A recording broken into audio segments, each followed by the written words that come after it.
Yes, I'm Batman. I'm Batman. I'm Batman, Alfred. I'm Batman. I am Batman! I'm Batman. I'm Batman.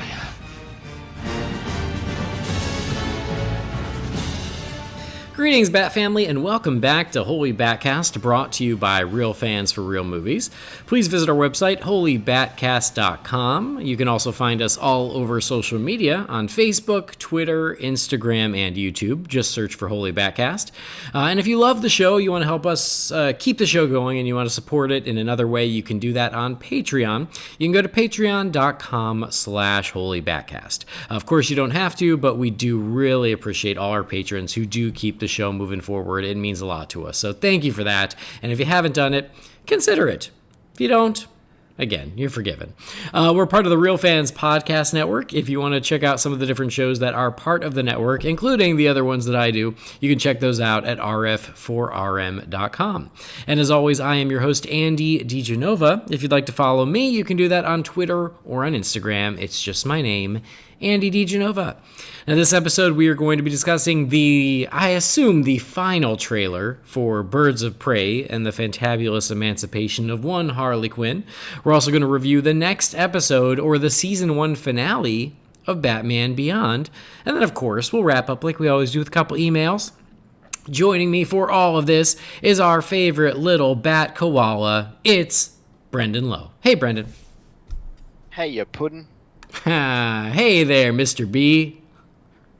What's going on? Not much, you know. How you holding up down there? I heard you finally got some rain. Good.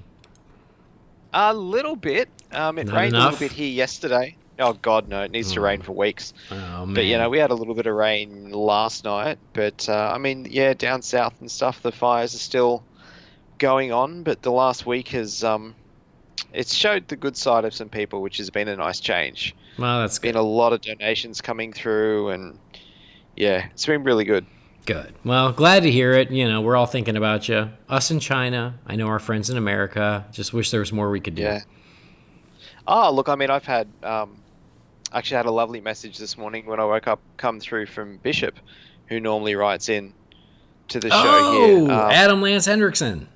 Yeah, just asking, he's saying that the church that he works for is wanting to do something, and thought I'd be the person who asked the best way to go about it and everything. And so I actually have had quite a few messages from my overseas friends, and it's been very nice to think that people, obviously thinking of me, that's always lovely, but the country at large, because where I am, we're totally fine. Like, we're a large distance away from it all, but it's not a good time in Australia at the moment, no matter where you are. No kidding. Well, I don't know if you knew this, but Americans, we love Australia. We think it's the coolest I've place. heard that. Yeah, it's true. We love it. Even if we've never been, we just love it. We're so enamored by it. Thanks, Paul Hogan. Depending on what happens this November, you might all want to start looking at moving over here for at least 4 years anyway. Yeah, that's a valid point. And guess what? I think right now we're just about a year away from when I'm hoping to be there to visit you. That's actually very true, yeah. So the countdown begins. So do we put one of those countdown apps on our phone like Jamie has for his movies? Yes, and that gives you guys a year to rebuild, because I want to come see some Australian stuff. You'll see it. If you come to where I am, you should be fine. All right, cool. Anyway, so I guess this is as good a point as any to give another little disclaimer. Disclaimer is that I am about to go start traveling a lot again for the next few weeks. So there is an episode that's waiting in the wings to be released while I'm gone, but then there might be another gap between episodes. So for all of our friends out there listening, if there is a gap, please forgive me in advance. But yeah, I am about to, next weekend I'm traveling for work, and then the following 2 weekends I am taking what we call our home leave. I'm going home to the States to see friends and family, and so I don't know how much opportunity there will be to record podcasts at that time, so there may be a gap between episodes while I am away. But as always, the silver lining to being away is that we are sure to get some reveals for the Batman because I won't be around. Definitely. So It'll probably happen while you're in the plane. Yeah, so I apologize, and also you're welcome. You obviously you're going to LA? Yes. So yeah, I'm going home to LA. Yeah. It is possible I could record while I'm there, but it is obviously not going to be my top priority, so I'm not making any promises.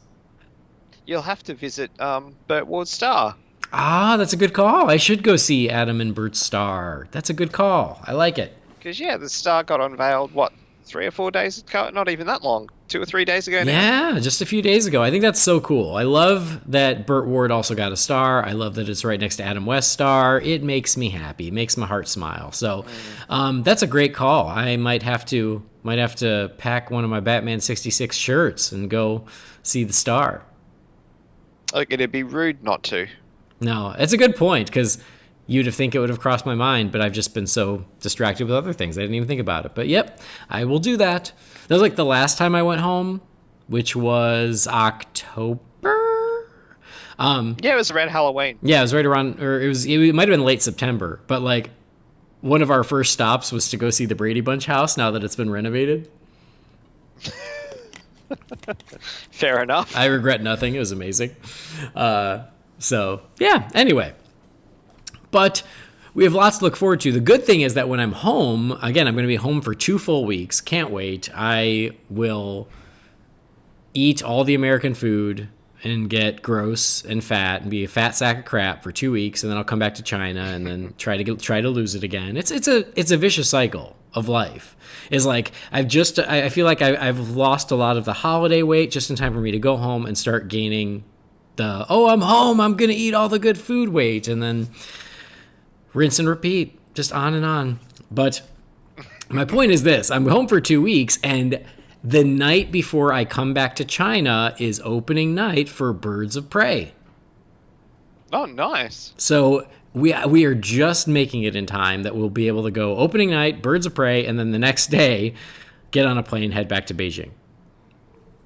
That's pretty cool. So yeah, I'm really glad that worked out, because as we know, Birds of Prey are rated, and so I don't expect to see it in China.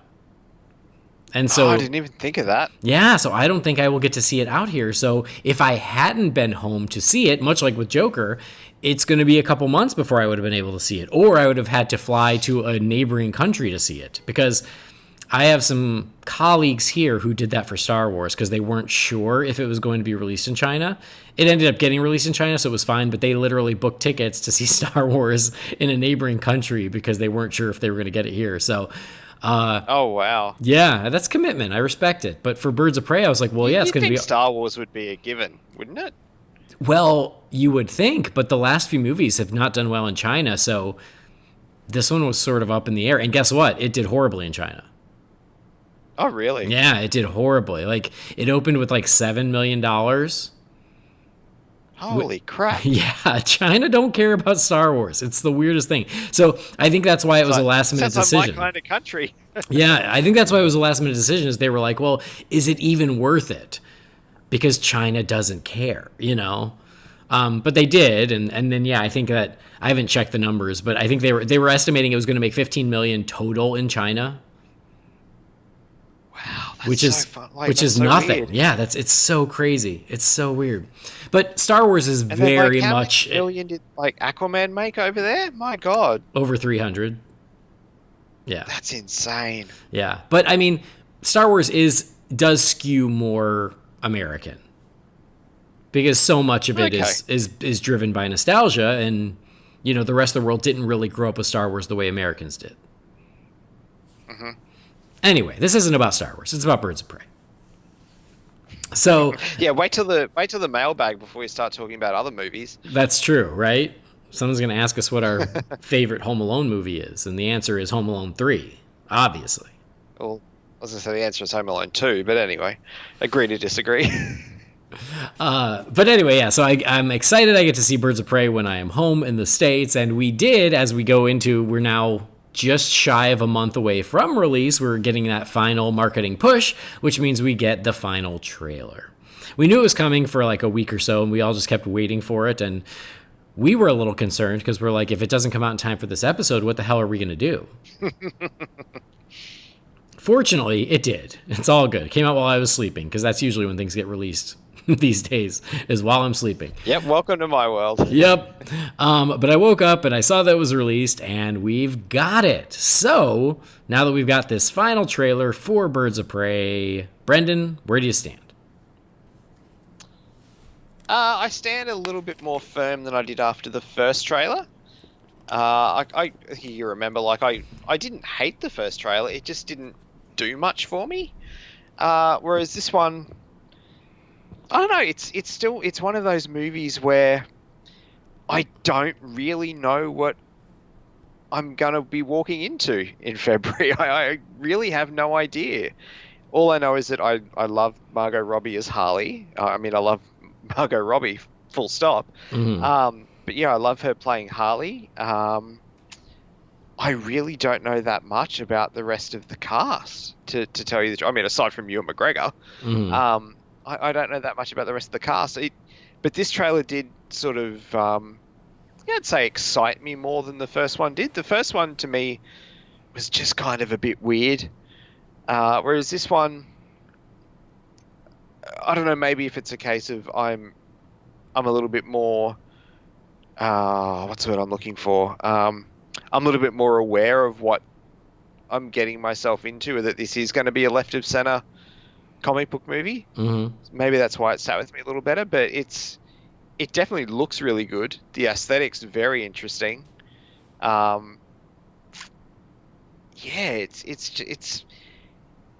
it's a weird one, is really where I'm at. Like, I did like this trailer, and it did, like I said, it did excite me more than the first one, but it still looks like a weird movie. But it's one that I'm definitely keen to check out. Yeah, I mean, I think that's what I like about it, is that it does look weird. It doesn't look run-of-the-mill. It doesn't look like another comic book movie. It looks like very much its own thing. And I feel like I said as much when I had Sean on, when he talked about the set visit, is that, like, they've got a very unique approach to it. And I think that the risk you run when you do that is you turn some people off. And I think that that's what's happened, is a lot of people are like super into it. I'm into it, but a lot of people aren't. It's just like, they don't really know what to make of it. Or I also think that there is a certain segment of fandom that isn't interested because they feel like it's, quote, too woke, which, give me a break. But I have seen that on Twitter of like, I think that's silly, but I see that complaint as well, of people being like, feeling like, oh, it's somehow too focused on girl power. And I'm like, well, yeah, it's a girl gang movie. That's kind of the point of it, isn't it? And just because we've had Wonder Woman and Captain Marvel doesn't mean we're done making female fronted comic book movies. Like, this one looks really unique. So I like that it's very much its own thing. And that they're doing a very specific aesthetic, a very specific style, and I think that makes it more interesting. I think that makes it more exciting instead of something that looks a little boring and formulaic. But again, the downside of that is not everybody gets on board with that, is you turn some people off, and I've seen both. But I'm into it. I think it looks super cool. I think it looks like a blast. I love the collection of characters they're using. I like that it is very much set in Gotham City. I think it would have been very easy for Margot Robbie to just do a Harley Quinn solo movie. But I like that she's the one who pushed for a girl gang movie. I like that it's her who said, well, it shouldn't just be Harley. It should be others. And she's the one who's come out and said how much she loves the Huntress and how much she wants the Huntress to be the star of the movie. So I think that's really great. And what we're seeing, I think, is really exciting. I think that it's unique enough, but also at the same time, it's very much Harley Quinn. That's still very much the Huntress. And I like what we're seeing of Black Canary. In this trailer, we finally get the Canary cry. We see the cry, yeah. Which looks badass. It looks like it should. We got glimpses in a TV spot of her costume. I don't think you really get it in this trailer, but the little glimpses we've seen, I actually think it looks pretty awesome too. And so, like, a lot of those fears about, like, oh, they don't look enough like superheroes, I think those are going away based on what we're seeing from the TV spots and then even this trailer. Because, yeah, we get Black Mask, finally. And Yes. whether that was already there or whether that was a product of reshoots, I do think it's possible as part of reshoots, but I don't care because it looks great and I'm just glad we're getting it. So if they did do that later, then that's where reshoots are a good thing because you added something that the fans were clamoring for. And I think it would have been a huge miss if they hadn't done that. I mean, I can't see you making a movie with a character called Black Mask whose trait is to have a black mask and not have the black mask. I agree, but it sounds like that could have been possible. Really? Yeah. Again, who knows? Who Interesting. knows?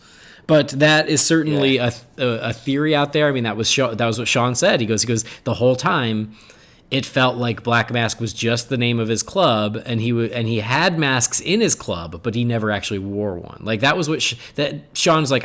It wasn't confirmed, but that was certainly the impression we all got, and so that was a concern. But obviously, not anymore. It's happening, and guess what? The mask looks exactly like it should. It's a black skull mask, and I actually love the character's entire design aesthetic. I love the suits. I love the gloves. I like that Ewan McGregor looks like he's having a blast. So I'm actually really excited to see how he brings that character to life.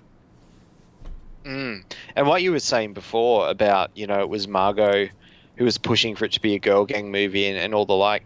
I had the new Empire magazine arrive in my mail on Friday, and there was a feature on Birds of Prey in it. And the on-set reporter from Empire said that it became like it was very evident that Margot's boss, like on this production, like it's her baby. Mm-hmm.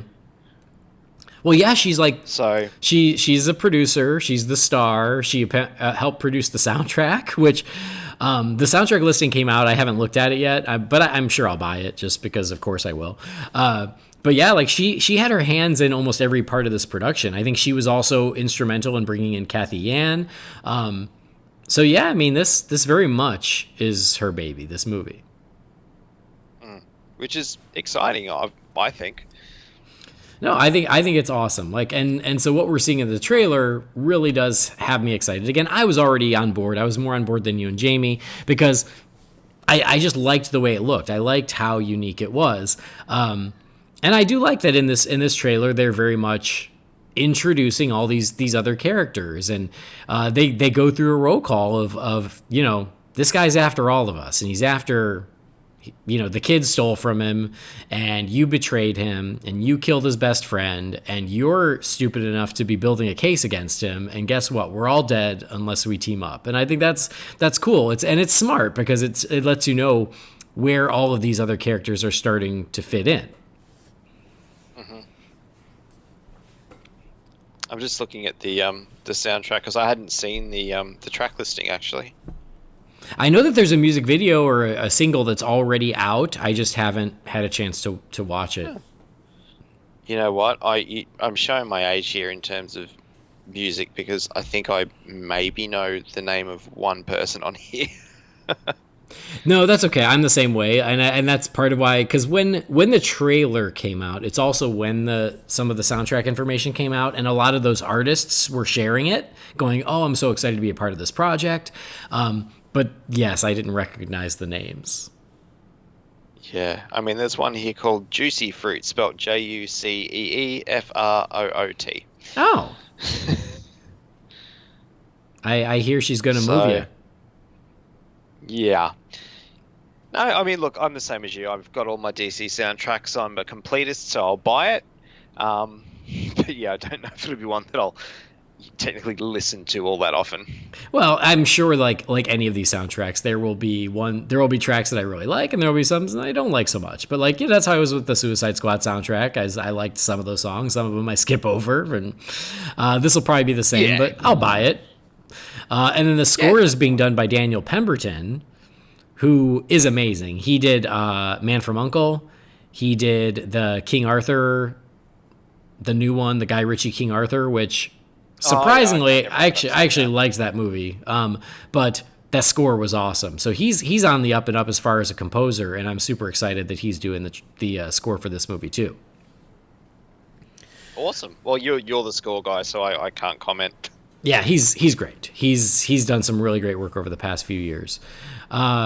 So jumping into the trailer itself, they certainly set it up at the very beginning of she and the Joker have broken up. We of course knew that. I do like the idea of she's like, oh, it was completely and totally mutual, and it shows her drowning her sorrows in junk food, which is of course Yeah. Eating the cheese whiz by the looks of it. the easy cheese or whatever. I like the idea of her driving this dump truck into Ace Chemicals. We had seen in some of the previous footage of her walking away from Ace Chemicals as it exploded, but I like the idea of her whether it be post breakup or that's how she breaks up with him, like destroying Ace Chemicals as a statement. I think that's super cool. And again, like you really get the color aesthetic from the explosions, because they're explosions, yes, but they all have sort of a pastel, like a bright candy colored pastel look to it, which I think is super cool. Because there's also moments where very fireworks. Yes, where she's like shooting things out of a gun, but it like explodes in glitter. Mm-hmm. I think that's cool. I think it looks neat. I like it. So do you think the thing I got from watching that, those moments in the trailer is, and in fact, it's her voiceover as well. I'm assuming this is going to be told from Harley's perspective. Right, of course. So that could be like similar to the animated series, actually. That could be just how she remembers things. Mm-hmm. Or yeah, how she views it. So that's how we're going to see it. Yeah. Yes, it's definitely going to be from Harley's perspective, because we're getting the voiceover, we get in the trailer. We all assume we're getting it in the movie as well. So that's certainly possible. I got the impression that they were almost like beanbags, because she wanted to be able to like incapacitate people without killing them. Well, that's what they use, like riot police and stuff use beanbags. So yeah, so that's kind of the impression I got, is it was the same thing. It was beanbags, but they were full of glitter, which was what created these explosions of glitter. That's actually kind of cool, if it is that. Yeah. That's what it looks like, because at the beginning, she goes up to the cop. I like the outfit. The outfit is very, it's similar to Harley's Holiday from the animated series. It is actually, yeah. And that's something that like you kind of see throughout the trailer is you can tell she did some homework on this, because there's a lot of nods to not just the animated series, but also the comics. Like when she's eating the Cheese Whiz, there's the stuffed beaver next to her, and that's right from the current Harley Quinn book. Oh, see, I haven't read any of that. Yeah, it's a weird thing, and I think Jamie hates it. It's like she has this stuffed beaver that she talks to. And it's just one of those weird, quirky things, but it's in the movie, because guess what? I'm sure she read a bunch of the current Harley Quinn book. Mm-hmm. But anyway, so when she walks up and she's like, oh, I'm reporting a crime, and she says this one, and she opens up her coat, it doesn't look like it's full of artillery. It looks like it's full of the beanbags. Yeah, actually, I can see that. But yeah, so I like all the different looks for Harley. I like that they pay homage to different looks that we've seen in the past. And so she says, oh yeah, I got back on my feet. And again, I like that she's sort of in denial about how good she's doing without Mr. J. Because hey, we've all been there. And we get glimpses of Zaz, we get glimpses of Roman Sionis, and again, I love what I'm seeing of Ewan McGregor. I love the reveal of the mask, and I love that this is a guy who, yeah, he's out there in Gotham. He's one of the big crime bosses in Gotham, and all of these women have crossed him in one way or the other. There's a shot in there where she's like hiding. There's some sort of firefight in like a warehouse, and she hides behind a pile of like bags of cocaine. Mm-hmm. And so as they're fired away, the cocaine goes in the air, and she snorts it up, and her eyes get really big. And so it's kind of hilarious, and it's also like, yeah, this is R-rated. They're going there. Yeah, and then she smacks the bags into old mate's face with the baseball bat and stuff. Well, yeah, and I will also say, like, I do think that all the action beats in this look really great. Like, the action looks like it's shot incredibly well, very clearly. Like, the choreography is very good. Like, I don't know, like, whatever we're seeing of that car chase just looks awesome. Like the way she chases and jumps on, and it's all done very fluid and in one shot. Yeah, I think all the action beats that we're seeing look really, really impressive. So, I mean, we know that they got help from one of the John Wick guys, and those guys know action, and I think that's awesome. Like Kathy Yan, she, I'm sure she doesn't have a lot of action filmmaking experience, and so, partnering with someone who that is their expertise, to me, is really smart. Well, like the scenes, and I know we saw a little bit of it in the first trailer, but sort of Harley as Marilyn doing the dance routines and stuff. Do you think that would be something, again, that would be in her head, or are we thinking that could be her crashing the Black Mask Club, or?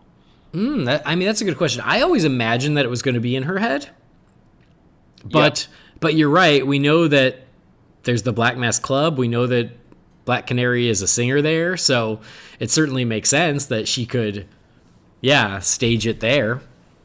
And there's a moment in there where it looks like Roman is a part of the number. Actually, that's true too. Because I took it as it would be her, a story that she's telling in her head. But I was just curious to see how, somebody else had viewed that. Right. Well, and our friend of the show, Robert Reinecke, he actually made the observation, and I'm like, I can't believe I didn't make this observation, but we know that Cassandra steals a diamond from Black Mask, and then Harley is doing Diamonds Are a Girl's Best Friend. Yeah.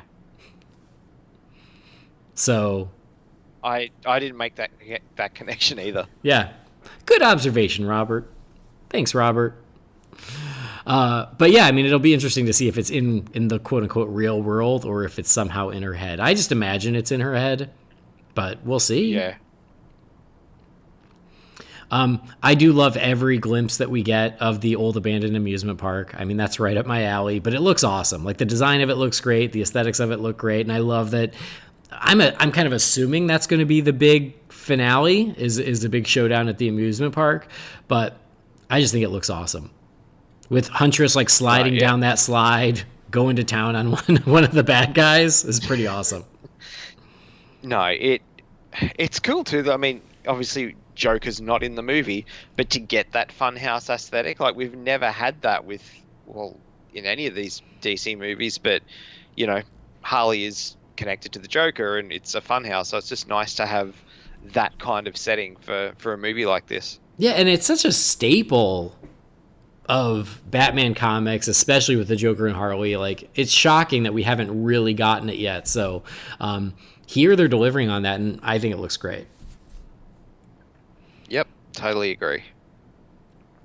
I like that we get a nod to Harley's past as a psychiatrist when she says vengeance, like psychologically speaking, vengeance doesn't really provide the catharsis you expect or that you would want it to. I always like that I liked that in Suicide Squad, and I like it here. Like, I like that they don't forget that Harley was a psychologist, because sometimes it's easy to forget that part of the character. And even when the Huntress comes down that slide and she's just like, what? And Harley's just like, you are so cool. You can even see that Margot's like, man, Huntress is where it's at. You could tell that she loves that character. I just think that's awesome. So we get glimpses of the roller derby. We get glimpses of Harley and Cassandra in the car, eating, I guess, burgers. Yeah, there's just say mention the roller derby too. There's so many glimpses, like short glimpses of things in both trailers for this movie, and they all look like pretty decent set pieces. Mm-hmm. Yeah, for sure. And that's part of the thing that, like I said before, I don't know what I'm walking into. Yeah. Well, and that's just as I hope they are holding quite a bit back. You know, I hope that there's still some nice surprises. I hope it's not two big action set pieces with the car chase and then the carnival. You know, I hope that there's more that we get to see throughout. We get a couple glimpses of Zaz, and here's something that crossed my mind is when she says about the Huntress, you killed his best friend. You think the Huntress might kill Zaz? Because there's another shot of Roman and Zaz. They're very tight. Maybe? I don't know. There's just a thought.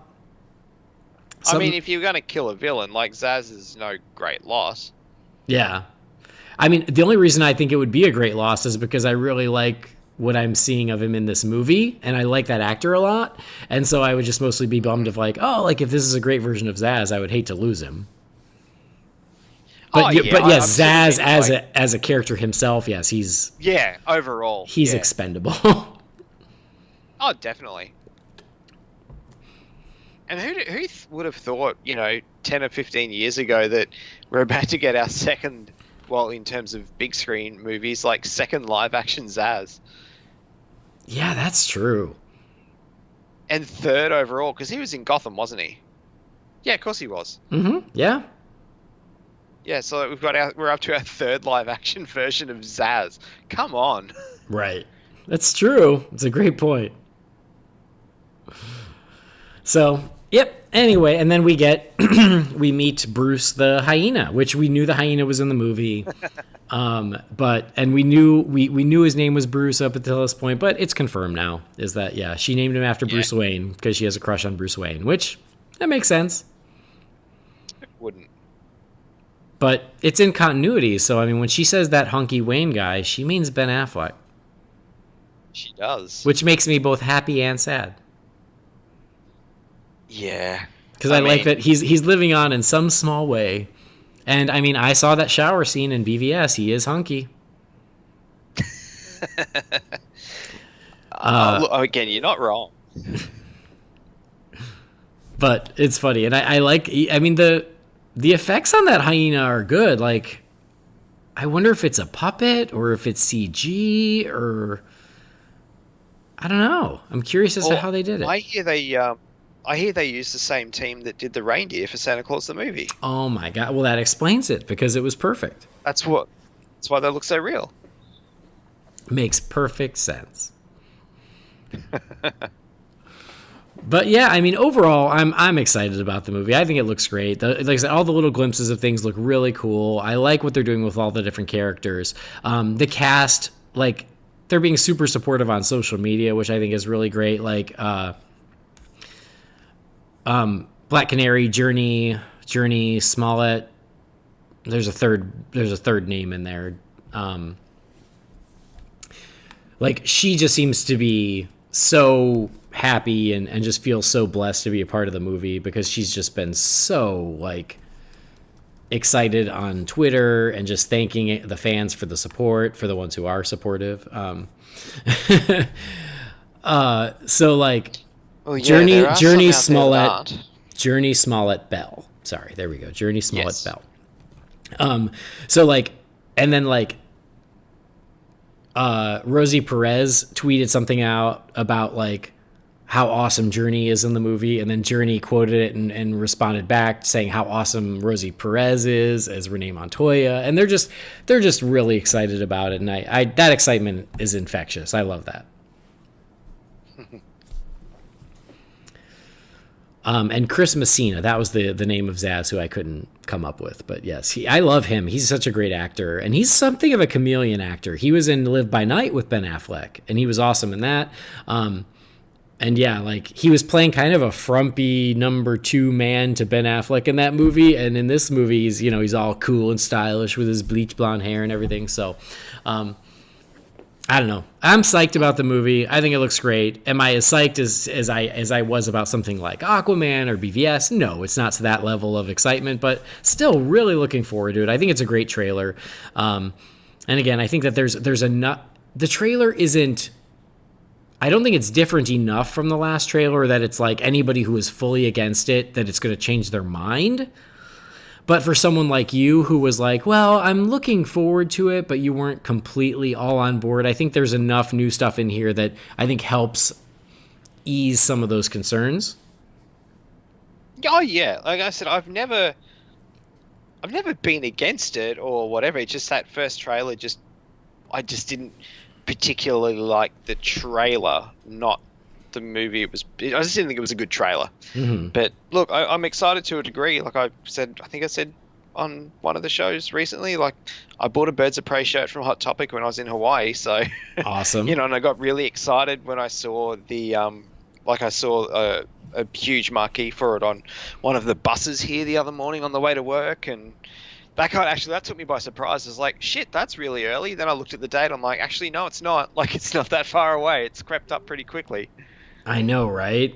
It's crazy how quickly it's coming, but that's great. It's great news. It's great news because it means I'll be home, and it's great news because I get to see this movie. Yep.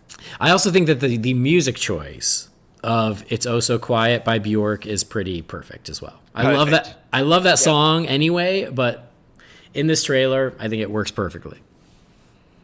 I mean, it's just a very Harley song, isn't it? Yeah, absolutely. And again, it's very fitting with what they're going for, you know? And that was another thing with this trailer. Like, when it started playing, I was like, oh, yeah. No, that makes perfect sense. Right. Yeah, I'm psyched about it, and I really hope that women are excited about it, too. I hope they're getting behind it because, this I feel like it's not just made for them, but it's very much like hey, like let's have a girls club movie, like, and I hope that it gets embraced as that. Yeah, well, I hope so. There was another thing, and I don't know if you happened to see it, but it was like a TV spot for the movie, but it was in another country, so like the screen grabs were kind of grainy. But I know straight away I haven't. Okay. Well, but in those, there was like a shot of Huntress in a little more comic booky version of the suit with the mask. Okay. And then I think I have seen that. Yeah, it was making the rounds on Twitter last week, and then it was also Black Canary in her, I think, final quote-unquote costume. That we had already seen again with the last TV spot. If you pause it, you can see her in it in that. And I think it looks great. It's mostly like black and blue with like small yellow details. Okay. But I haven't seen that. But it looks superhero-y. I like it. And then I hadn't seen anything for Huntress, but again, this little TV spot, and it was like in Russia or something, came out, and somehow people got some screen grabs of it, and it looked like Huntress had the purple mask and had a costume that was just a little more superhero-y than what we're getting in the trailer so far. So that was kind of exciting too. I'm a little surprised that TV spot hasn't started hitting where people could get better shots of it, but maybe that's coming. I don't know. Yeah. I mean, look, I don't doubt for a second in this movie we'll see comic book accurate costume. I mean, to a degree, obviously. To a degree, but like, right. more accurate. Yeah, more accurate costumes, and yeah. Well, and that's really it. Is like now that mask on Ewan McGregor, great, done. I'm happy. What I've seen of Black Canary's costume, the black and the blue with a little bit of yellow, great, I'm happy. And then I was already fine with what we've seen of Huntress thus far because it's still black and purple. She just doesn't have the mask. And I don't think she has a cape either. No. But then like to know that she's going to get one that's even a step past that, I'm like, great. I'm in. Mm-hmm. So I feel like, again, it doesn't have to be completely one-to-one. As long as I can look at the character and go, oh yeah, that's obviously the Huntress, then I'm happy. I'm good. Yeah, I'm with you there. So anyway, and then like Cassandra Cain, it's too early for her to be orphan. I never expected her to be orphan in this movie. Like, that's not what this movie is.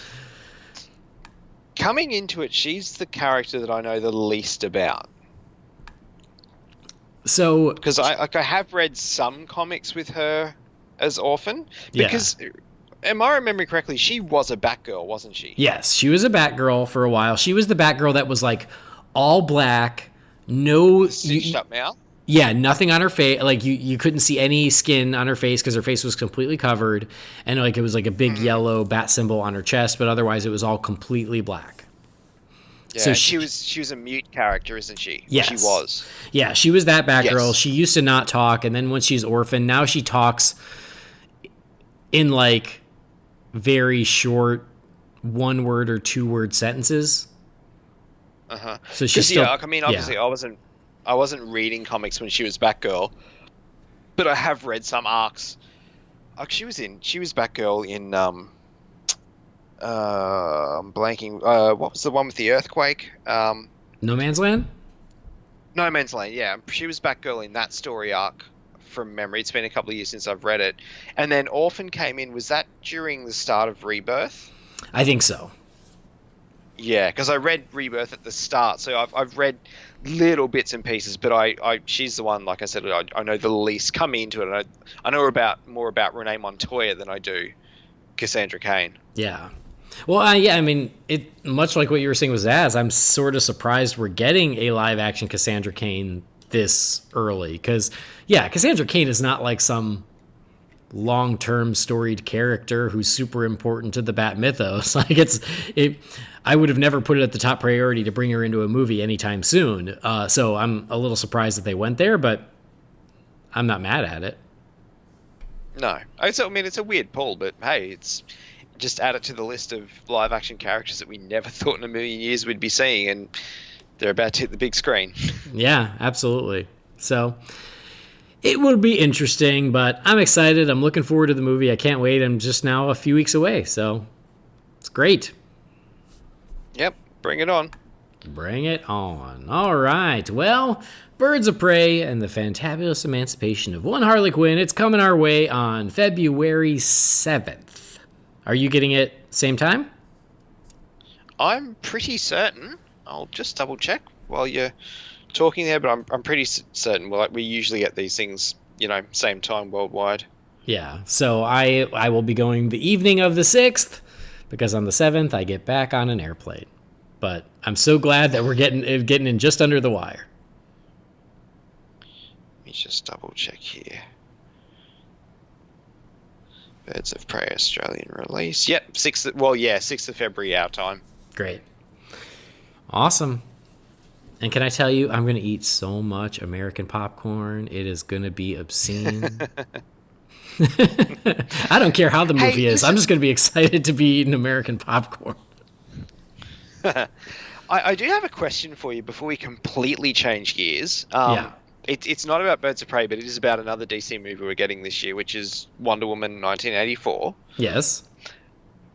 Has it always been common knowledge that Hans Zimmer's doing the score for it? Yeah. I think we've known that for a while. Okay, and not the guy who did the first Wonder Woman movie? Yeah, no, I feel like they announced Zimmer a long time ago. Really? Because I must have just forgotten, because obviously the announcement came this week that he's doing No Time to Die, the new Bond movie. Right.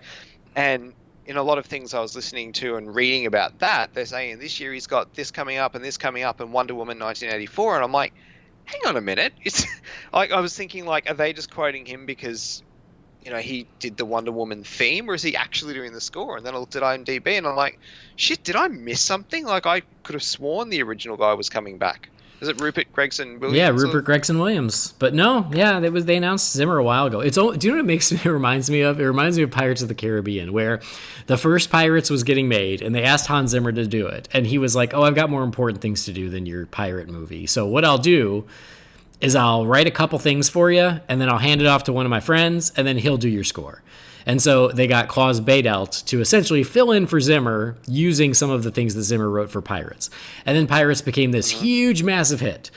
And then they were going to do the sequel. And Hans is like, oh, I'll do the sequel. And so then he did the next two, because now all of a sudden Pirates was really important. And I feel like that was sort of Wonder Woman, where he was like, I need a break from superheroes. You can use the theme I did in BVS, but I'm good. Then Wonder Woman becomes a huge, massive hit. And he's like, oh, I'll do the next one. Yeah, because I mean, I really like that score to the first Wonder Woman movie, as I'm Oh, pretty it's sure great. we all do. So it's great. I mean, obviously it's Zimmer influence because that theme runs all the way through it. But Right. yeah, it's going to be interesting to hear him do a whole movie, particularly with that 80s feel to it. Well, that's what I was going to say. So I think it's also going to just be very, very different because of how much 80s is in there. And imagine this. Imagine that Wonder Woman theme, but done in an 80s style. Oh, like synth pop or something. Yeah, It's like a gonna be synth pop version of that theme. I think that's going to be cool. Yeah, I can't wait. You still got to do the electric guitar one. You still got to do that. Like, don't lose that. But to do a newer version, oh, I'm into it. Actually, speaking of that theme, yesterday I went and saw 1917, and I mean, it's a fantastic movie, and it's very tense and just beautifully shot. But there is a moment where the two soldiers are crossing no man's land, and the movie, like the music is so tense and building and stuff. And I sort of cracked a little smile because in my head I just started hearing like that Wonder Woman riff and pictured like Gal Gadot just sprinting past them. Yeah, absolutely. Oh, now you made me want to watch the movie. Great. Do you know that my alarm every morning? Because when you set your alarm on your phone, you can pick a music track. The music I use to wake up to every morning is No Man's Land from Wonder Woman. The Wonder Woman theme is my ringtone, and it has been for about 2 years now. Nice. Well, yeah, because I wake up to the Bond theme, but the Wonder Woman theme's my ringtone. Okay, I'll allow it. But I pick it because it starts very quiet and it builds, which sort of allows me to ease into waking up. Like if it was the electric guitar theme, it would be too like. It would be a rude awakening of like it's not a pleasant way to wake up. Whereas the No Man's Land starts nice and calm, and I'm like, oh, okay, all right. And so yeah, Wonder Woman and Rupert Gregson Williams help me ease into the day every day. So anyway, that's more to look forward to in June. And knowing this that such a good year. I know, and then knowing that the Batman has started filming, also very exciting. Yes, saw some set pics during the week, but still waiting for. Oh, we also got the official confirmation of the Penguin as well. During the week, which Colin Farrell. Was, surprising no one, but. Well, it was weird that it took so long to confirm that. But hey, great. Was there another one that I thought had been announced ages ago, but that only happened like a week or so ago as well? I feel there was another one recently that people started talking about like in the last fortnight, and I'm thinking, we covered that on BatCast weeks ago. I can't remember who it was. I don't know. Anyway, they're shooting the movie. Whoever it was, they haven't announced who they're playing. Well, that was Peter Skarsgård. Yes, that's exactly who I was thinking of. Yeah. Like people started talking about that like a week and a half ago, like it was brand new news. Huh, that's weird. We talked about that ages ago. Yeah, and Matt Reeves is the one who he confirmed that. I think he confirmed that before anyone else got a hold of it. I feel like that was one of those that he put out there first. Oh, interesting. Unless a press agent just like ran an article on it, then everyone started talking about it. But yeah, it was all over the place a little bit. Yeah, like I said, not too long ago. Interesting.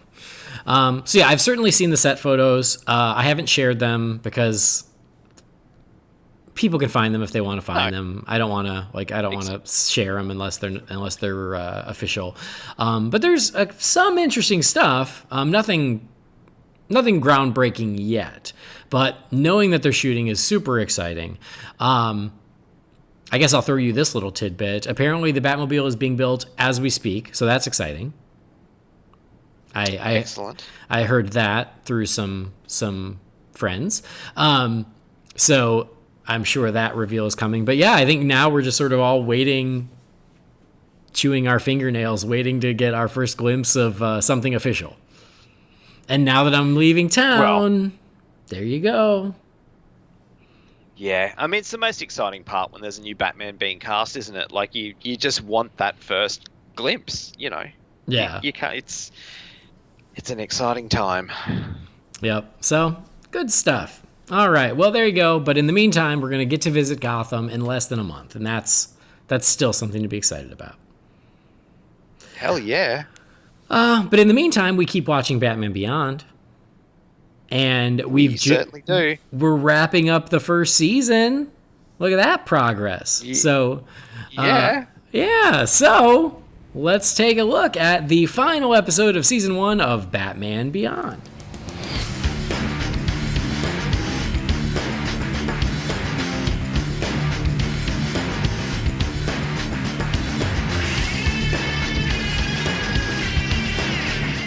All right, last time we talked about A Touch of Curare. And so now we are on Season 1, Episode 13, called Ascension. This one aired on May 22nd of 1999. And we are revisiting Blight / Derek Powers. So he's out there and his little fake skin thing is getting worse and worse every single day. He's out there trying to steal some more fake skin stuff. Batman intervenes and manages to stop him. And in this moment, I realize, they don't know that Blight and Derek Powers are the same person.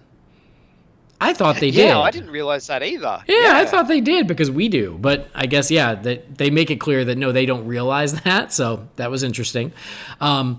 But anyway, Derek Powers, he realizes I can't keep putting this fake skin on. It's not working. I need another plan. And it turns out he has a son named Paxton Powers. And then Paxton, it seems like, was shuttled off to South America to oversee some sort of terrible operation that pollutes the waters or something. And so he brings Paxton back and he's like, okay, you're going to take over the company, but you're still going to be taking orders from me, but I can't do it anymore. And he shows him that he's Blight. And so he's like, you're going to take over.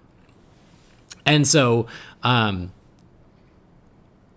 as he is making this announcement, he loses his cool because there's this guy from South America who comes in and they storm this press conference and there's a big, I can't think of the word, a big, protest, a big protest. Yeah. Big protest, yeah. And in this big protest, Derek Powers loses his cool. He ends up shedding all his skin. Now everybody knows he's Blight, including Terry and Bruce. So now his big secret is out. So he goes on the run. Paxton Powers takes over. Paxton makes a deal with Terry, Batman, and he's like, hey, I just want to help my dad. Help me bring him in. I've got this net. This net will be able to sap his energy so we can get him to a doctor. We can try to help him. And Terry is like, oh, now that I know that Powers is Blight, there's a moment where he's like, well, so I helped make Blight. I helped make him that way. And Bruce is like, well, kind of.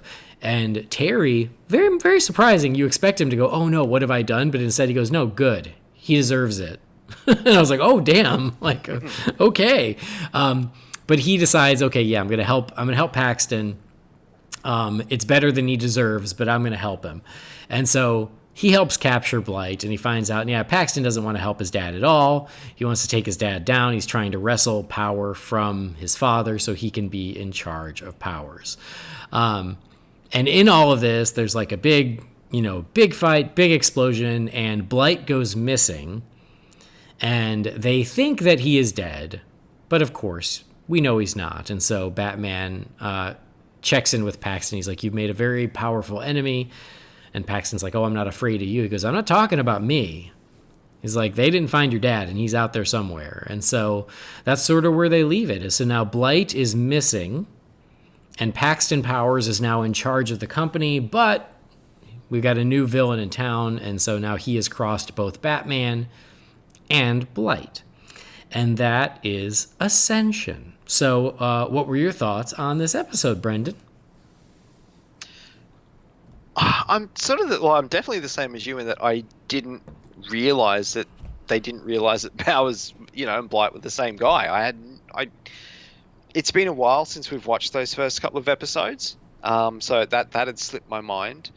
Again, it was an okay episode. It didn't sort of set my world on fire like a couple of the episodes have in this season so far, but it was fine. I don't have any complaints about it. but it was just one of those ones. It was like, oh, okay, that's what happened to this character. Cool.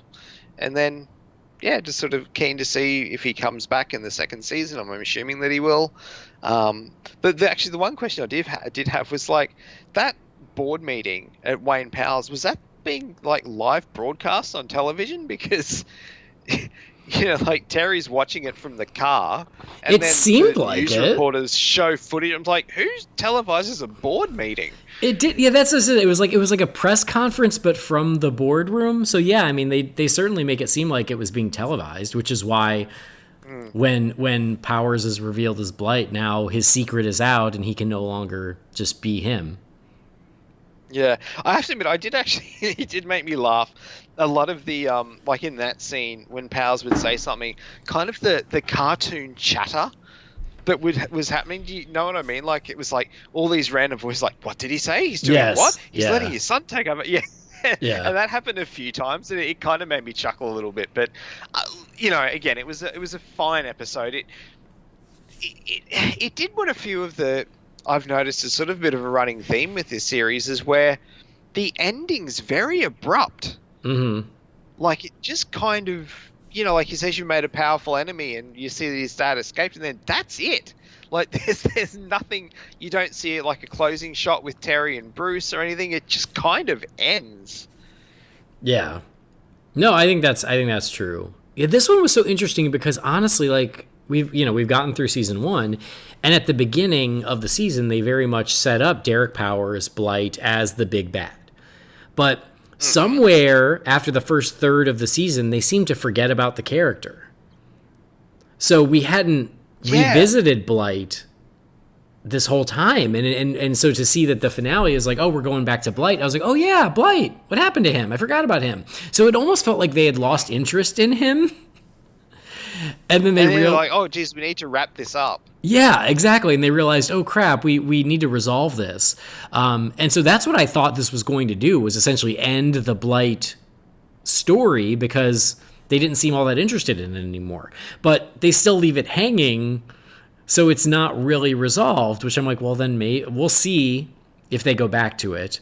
But yeah, that's what I thought the intention was, oh, we're going to wrap up this Blight thing because we now are more interested in other things. So yeah, I thought it was a fine episode. It was all right. I liked that they had revisited Blight, but I do think that they should have done that throughout the season because this felt a little bit abrupt coming back to it. Agreed. I liked the introduction of Paxton Powers. I actually liked him a lot. His voice was Carrie Elways. Oh, really? Yeah, so that was kind of cool. And so I like that he... Like, I almost wanted to believe him too when he was trying to fool Batman. I was almost suckered in as well. I liked that he created a bat signal to get Batman over because it's like, oh yeah, there is no bat signal in this universe. And so I liked that little throwback of him trying to get in touch with Batman and using the bat signal. But it also was very 1999 where he's like, you should have sent an email. Yeah, and it's Batman of the future, but like everything's still on floppy disks and stuff, which is funny. Actually, that's something that I thought was weird was when Batman left the disc for Paxton. Mm-hmm. They made a point of showing sort of the Batarang, and then him throwing it away and it landing on the ground. Like they showed it sticking into the ground. Mm-hmm. I thought it was going to be a case of where that was bugging their conversation or something. So Terry and Bruce would have known that he was playing them, mm-hmm. That he didn't want to help his dad. But it didn't go that way. Like Terry was genuinely surprised, but they made such a point of showing him throw this Batarang and it landing on the ground, and like they stay on it for like a good second or two. Yeah, no, that's a great point. And yeah, you would think that like Bruce would say, hey, like, are you sure you can trust this guy? Mm-hmm. Because yeah, he's a little too trusting of Paxton, I think. I feel like he should have been a little more cautious about it. I know Terry's a little less experienced, but I feel like that's where Bruce comes in. Yeah. But again, I liked the moment where he was like it was sort of a cliche moment that you get in superhero stories where he's like, oh God, I created him. And usually they're like, oh no, what have I done? But I just love that Terry's like, good. Now the whole world can see what he is. I was like, oh damn, like, Yeah. all right, Terry. Savage.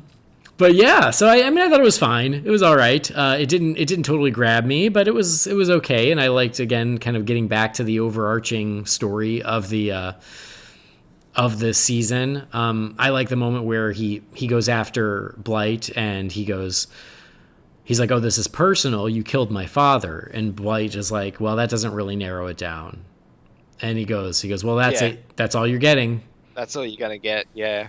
Yeah, I thought that was pretty cool, too. So it had its moments, but overall, I thought it was just kind of an average episode. Yeah. All right, letter grade. C.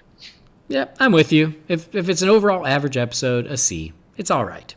And that is season 1 of Batman Beyond. Look at us. So. Yeah. When we get the chance, we're going to move forward to season 2. Episode 1 of season 2 is Splicers, which is 26 episodes long. Yeah, season 2 is a long one. And then I think season 3 is only 13 again.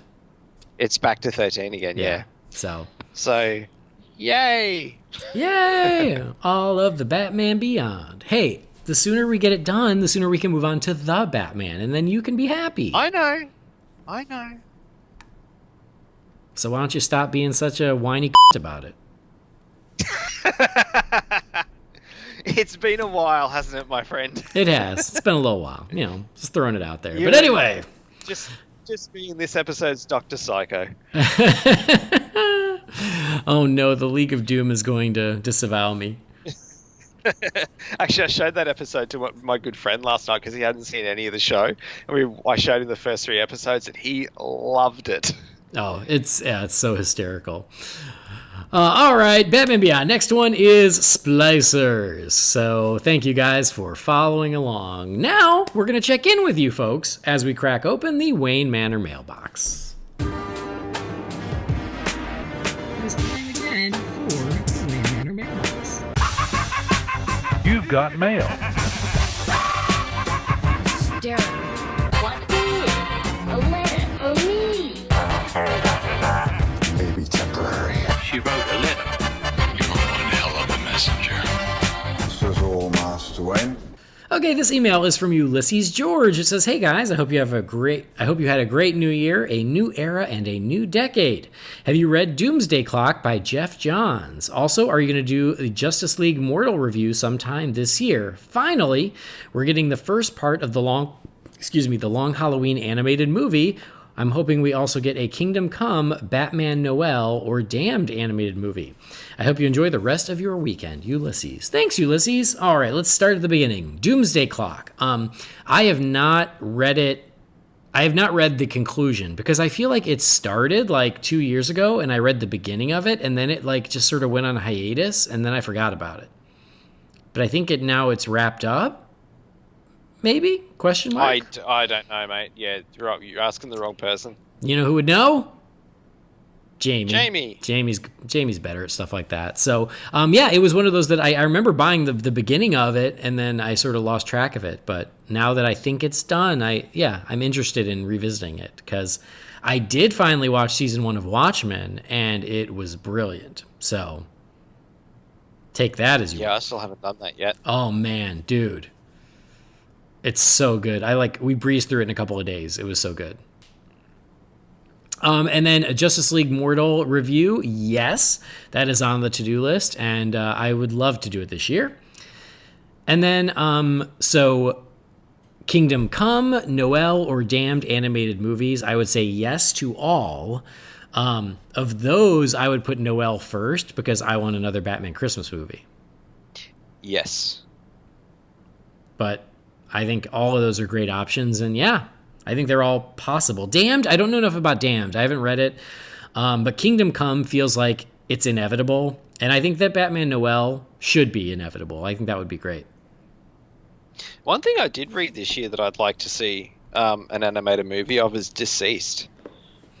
How is it? I haven't read it. It's pretty good. I know really Jamie loved it, so I'm interested. That'd be good. Yeah.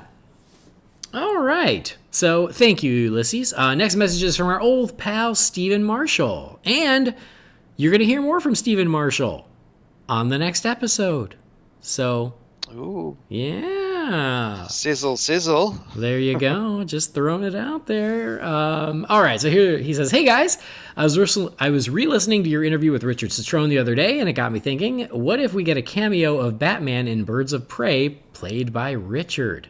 I don't mean a straight-on, face-on shot, but maybe something a little similar to the shot of of him on the roof of Joker in Harley's car. What do you think?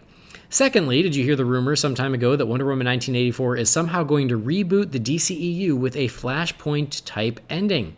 I don't think it's true. I think it was maybe more fan wish fulfillment so they could somehow have Pattinson Batman team up with Godot's Wonder Woman and Momoa's Aquaman. But what do you think if it was true? Lastly, do you think the new Suicide Squad movie may have some opening character vignettes like the first one did? That was my favorite part of the first film. Kind regards, Steven." Thanks, Steven. All right, so our old pal Richard, the previous Batman. So what do you think about him possibly cameoing in Birds of Prey? Oh, I mean, it's not going to happen, but I'd love to see Richard don the cowl for, anything, because he was so awesome. That was a great episode, by the way. Yeah, it was. It's so much fun doing that. So, I mean, like, I would love it too. I don't expect it. I don't expect any sort of Batman cameo in Birds of Prey. I think it could be cool, but because Richard would be the Ben Affleck Batman, they're trying to step away from that, so I just don't think they're going to go back to it, but I'd be all for it. What about the rumor that Wonder Woman 1984 would somehow do a soft reboot of the DC film universe? I can't see it happening. I know that story broke during the week that the Flash movie is going to be like a Flashpoint, but not the one that we know, which got all the rumors and stuff swirling around on Twitter. But, I know people are sort of wanting there to be some sort of event that puts all the old stories to one side and we can move forward with a connected universe with the current state of things. I don't know, like, that sort of thing can work in comics. I don't know how it would go in a cinematic universe. It'd be interesting to see it happen, but if it doesn't work, you're completely screwed. Mm-hmm. More than they were already, so I don't know if it's worth the risk, to be honest. But yeah, I can't see, particularly not in Wonder Woman 84. I don't think so. Yeah. I don't see it happening in Wonder Woman 1984. It doesn't make a lot of sense to me at all, so I wouldn't expect it, and I wouldn't like it. I don't think it's needed. To your point, I don't think you need to do it, because honestly, like, most of the universe is still moving forward. So, like, don't commit a movie to trying to make it all fit, Like, that's sort of what X-Men Days of Future Past That's what got them in trouble. Yeah, it tried to do that, and all it did was just mess things up more. Like, don't do it. Just move forward. Let it be what it's going to be. So, yeah, that's kind of where I stand on it. I don't think you need to do it. I also think that, I put this out on Twitter, but I think that the people reacting about the Flashpoint news, I think they're overreacting. All I think it means is that in this movie, the Flash will have the capability to travel through time, which is a very Flash thing. So, yes, might he do some time traveling and make some choices and regret them? Yes. But are you going to see the war between the Amazons and the Atlanteans? No. And I think that's fine. And then what was the last thing? Suicide Squad movie that has character vignettes to introduce the cast. I hope so, because I agree with you. I loved that in the first movie. Yeah, I think you kind of have to, don't you? Like, with the characters you're introducing, like, you need to have, because, I mean, I think we had that conversation a while ago. Like, I don't know half of them. Yeah. So if I don't, people like you and I don't know them, the general audience is going to have no effing clue. And the other thing is too, if they do the vignettes, that's very much a staple of the first movie, and this would make the Suicide Squad feel like a sequel, which it's not. Don't forget that. So. Obviously. Great point. No, I mean, I always love that as a device anyway, of like roll call. I think that's super fun, especially with a team movie like this, and especially when it's characters that people aren't fully familiar with. So yeah, I think that's totally fine. However they choose to do it stylistically, I'm open, but I hope they do it, and I expect something like that. I mean, because if you look at James Gunn's making it, look at the first Guardians movie, they did the whole lineup, like the lineup. The police lineup. Yeah, the police lineup. Right, exactly. Where you essentially get a little information on all the characters, and I think you can do the same, or something in the same spirit. All right. And then one last email. We don't have that many because guess what? I split it between you and the other episode. Nice. To make everyone's life a little easier. So this one is from our old pal, Stuart Busire. It says, hey guys, it's Stuart from Guernsey. I have a very simple question today. How was your Christmas and New Year's? I hope you had a great time in China and it wasn't too different for you, Andy. Stuart, what a sweet question. Just a lovely question. Taking an interest in our holiday season. I think that's wonderful. Brendan, how was your Christmas and New Year's? Mine was lovely. Had a great Christmas with the family up in my hometown. Didn't actually get a lot of Batman swag this year, which is interesting because I usually get a substantial amount, as you can imagine.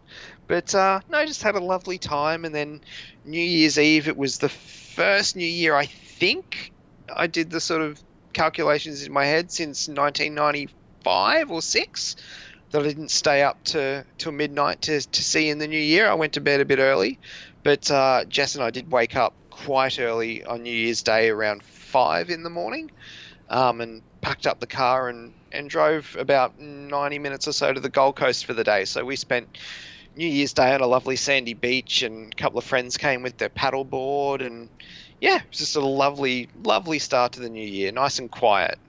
Oh, you Aussies. That's how you do it. Yeah. I was also sick with a sinus infection, but, I remember. that is what it is. Well, I'm glad you're better. Glad you feel better. Thank you. Yeah, mine was good. I mean, Christmas was interesting because in China, everyone works the Christmas season because they take off for Chinese New Year, which is coming up in about 2 weeks, which is why I'm going home. So during Christmas, yes, I took Christmas Day off and I got New Year's Day off, but I still worked. So I felt like it didn't feel like the normal Christmas season that it usually does when I'm just off work for 2 full weeks. But it was okay. And I think I've said in the past, Beijing, very festive for Christmas, lots of lights and trees and decorations and stuff. So it looks very nice. And then on Christmas Day, my girlfriend and I, we found a restaurant that is a very Western-y restaurant that was doing traditional American Christmas dinner. And we went there and paid too much, but it was delicious. And so we got a little taste of home, and it was totally worth it. And then for New Year's, all of the expats who are over here in China from the States, we all had a little party, a little get-together for New Year's Eve, and that was super fun too. So, yeah, you make the most of it, and it's been really good. I will tell you, for Christmas, I got a very fetching pair of boxers with the Riddler on them. And they're super cool. So I'm going to have to take a picture wearing them and post it, as a thirst trap on Instagram. You know what? I could probably post a photo wearing the same boxers. Oh my gosh. We could both post a photo wearing those boxers and we'll be best friends. We could. Yep. Because, for the listeners, I actually sent those over to Andy for a Christmas gift. But the thing is, because it's just the boxers, to make a complete pajama set, I got from Movie World, they sell at one of the Batman shops just a green shirt with a big question mark on it. So when you're over here and we go to Movie World, you can get the shirt that you can wear as a pajama shirt to go with the boxers. I love it. I want to. In the meantime, I'll just have to find something else that matches in some way. But they are super now that you've cool. Said that I have to take a photo in them now that you've said that. Yeah, they're pretty badass. So thanks, Brendan. Thanks for the cool Riddler boxers. And Andy sent me the biggest surprise gift of my entire Christmas, I should mention. I don't know where the hell you found it. I don't even think I remembered that it existed if we've talked about it, but you found and sent me the Marvel comic adaptation of Santa Claus the movie. Yeah. And you should have seen my face when I opened it. Amazing. So I can't believe you don't remember, because we talked about it and I made a joke about like, oh, the comic adaptation of Santa Claus the movie. And you said, oh, there was one? And I went, oh yeah, there definitely was. And I'd totally forgotten. I can't remember if it was on the air, if it was off the air. I don't remember when it happened, but as soon as you said that, I went, well, now I know what I'm getting him for Christmas. We do talk about that movie a lot, to be fair, so... But I'm so glad you like it. And here's the sad thing is I don't own a copy, so I need to find a copy for myself. Oh, mate. I loved it. Look, I haven't read it yet, because I got it Christmas Day, and then just the next couple of days, well, the week between Christmas and New Year, was really busy and I was sick. And then I was looking at it the other day when we were packing up the tree and putting away all the Christmas stuff, and I'm like, oh, do I read it now? Then I'm like, it's the 7th of January. Put it away, and then as soon as the Christmas season starts next year, it's on my comic shelf. That's the first port of call, is to rip open Santa Claus the movie, the comic, and read that. Amazing. I love it. So yeah. I think I did search for it on Comixology. I was like, oh, maybe it's available digitally. It is not. I'm not shocked, but I thought maybe I'd get lucky. I think we watched Santa Claus the movie on Christmas Eve this year.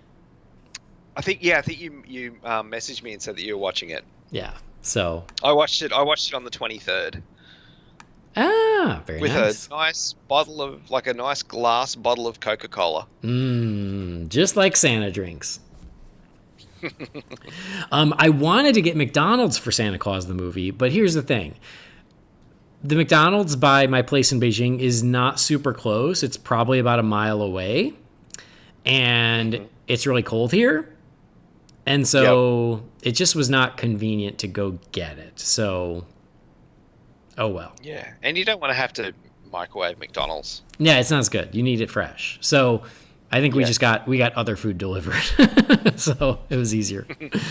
But yeah, anyway, there you go. That was our Christmas and New Year's. It was super fun. And we had a wonderful time recording the Christmas special on Real Fans for Real Movies. Yes, we did. Likewise with the Nightlight on the 20th. I think we recorded. I think that had to have been the 20th. It was the 20th, yeah. Yeah, so we recorded 2 Christmas specials together. We did. That was really cool, actually. Yeah, it was really fun. So anyway, good holiday season. And now, like, as I walk through town, there's still like remnants of Christmas decorations that haven't quite been taken down yet, where it's always bittersweet, where I'm like, oh, yay, Christmas. Oh, it's over. Yeah, I hate that feeling, that first sort of week or two of January. Part of me is just like wanting to hang on to it, but the other part of me is just like, oh, can you just take it down? Yeah, exactly. Because it just hurts. It's not the same. It just hurts. It's over. No. Yeah. All right. Well, thank you guys for the messages. If you do have an email for the Wayne Manor Mailbox, if it's about Batman, great. If it's about DC, great. If it's just about me and Brendan's holidays, great. Whatever works. If it's about Santa Claus the movie, even better. If it's about Santa Claus the movie, wonderful.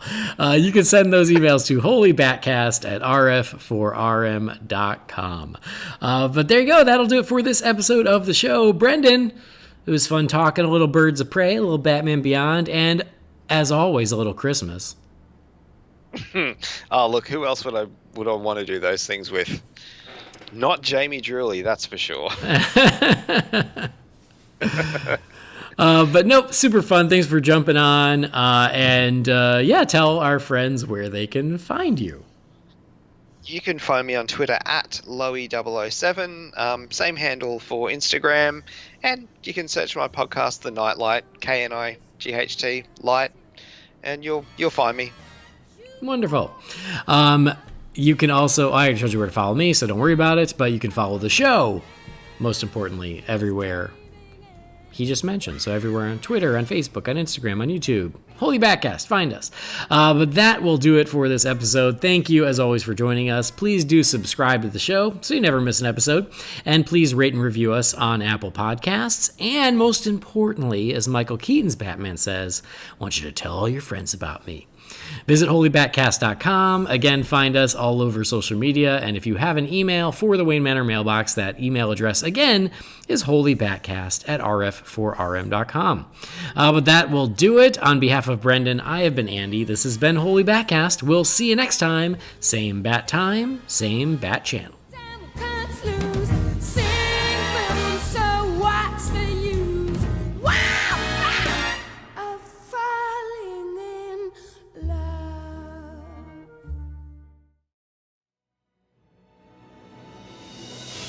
Holy BatCast is brought to you by real fans for real movies. Remember, the thoughts and opinions shared by the participants are theirs and theirs alone, and do not represent the companies or organizations they happen to work for.